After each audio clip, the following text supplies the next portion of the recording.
What's up mga kabayan? So nandito pa rin ako sa kwarto namin sa accommodation. This is it na. After 6 years and 1 month, ngayon pala ako uwi.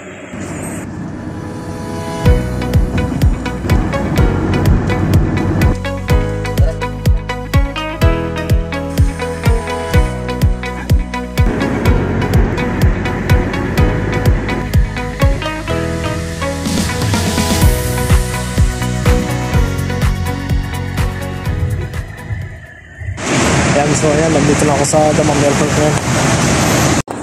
Kukuha lang ako ng trolley tapos papasok na ako. Magpapa-check agad tayo ng bagahe, baka magka-problema maagapan natin.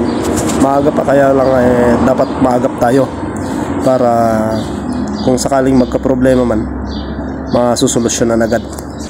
Ayun na nga, nakancel yung flight ko. Patay tayo dyan. 6 years pa naman ako hindi nakakauwi na. Nandito ko sa airport, nakancel.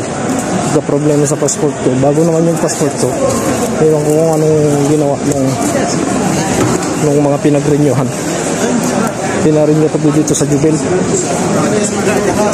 Wala yung passport ko nagka-problema Passport? Oo. Bakit? Ewan ko. Hindi na i-update. Ano, uwi ka? Sabi hindi yata matutuloy. Tawagan sa Superman. Ano sabi? Tinawagan ko na. Ewan ko kung anong problema sa passport ko. Bagong renew to pero wala may error sa sa pag-check. Hindi pa ako nakapasok. Isang oras na lang alis na yung aeroplano. Nakaka-intense, pabalik-balik ako sa bagahe tapos dito sa may immigration. Ewan ko anong nangyari dito sa passport ko. Parang hindi pa yata naka-register dito sa Saudi kasi dito ako nirenew. Ewan ko anong nangyari dito. Hindi ma-read ng computer sa error siya sa hindi tugma dun sa passport ng old. Problema, pag hindi ko naayos hanggang kalahating oras, wala na, naiiwan ako sa aeroplano. Paalis na yung aeroplano. 6 na taon akong di umuwi tapos naabala pa rito. Grabe, paka-intense. Mukhang kawawa na ako rito. Ako na lang mag-isa rito. Nakapasok na lahat ng mga kasama ko. Wala nang tao. Hinintay ko na lang yung pinapacheck pa sa opisina yung passport ko. So bad news. Cancel ang flight ko. Tapos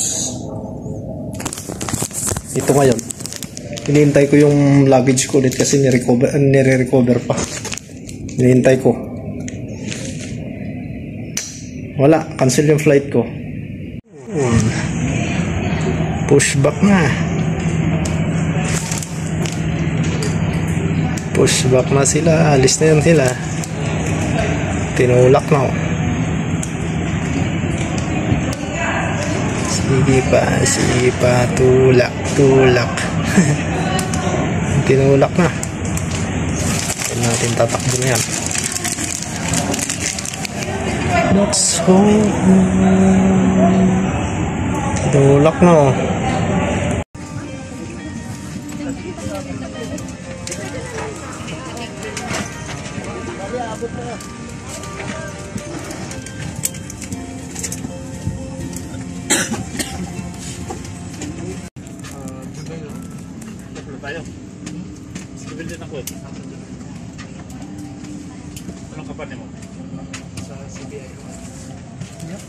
We will now be showing you the safety features of this aircraft. The aircraft standard.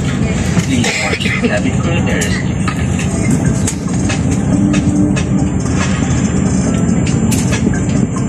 To unfasten, lift top of buckle, pull free end to release.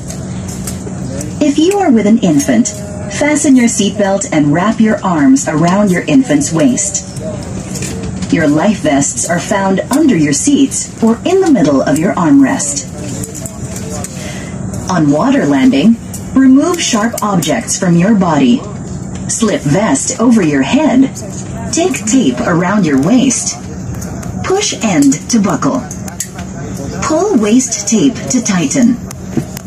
When outside the aircraft, pull pull down sharply the inflation cords at the lower end. If life vest fails to inflate, blow into mouth tubes.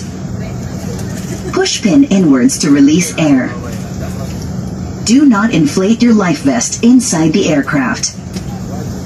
The lamp will automatically activate when the battery is immersed in water. In the unlikely event that emergency oxygen is required, oxygen masks will drop from above you. Immediately grab the mask and pull firmly towards you. Put over your nose and mouth. Pull elastic band for a snug fit and breathe normally. Keep mask on until you are advised to remove it.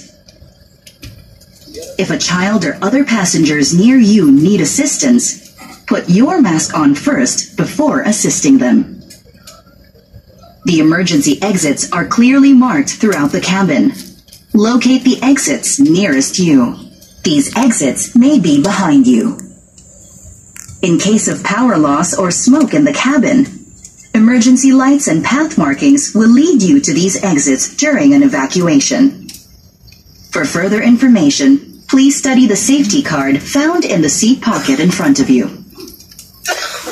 In preparation for takeoff, ensure your seatbelts are securely fastened. Seat backs in upright position. Large electronic devices like laptops and tablets stowed in your seat pockets. Window shades opened, and your tray tables and footrests stowed. Once again, welcome to Philippine Airlines. Excuse me.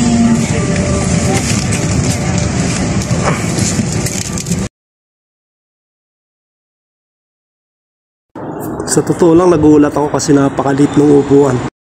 Kumpara sa mga unang nasakyan kong eroplano dati, ito talaga maliit tong sa Philippine Airlines sa economy class.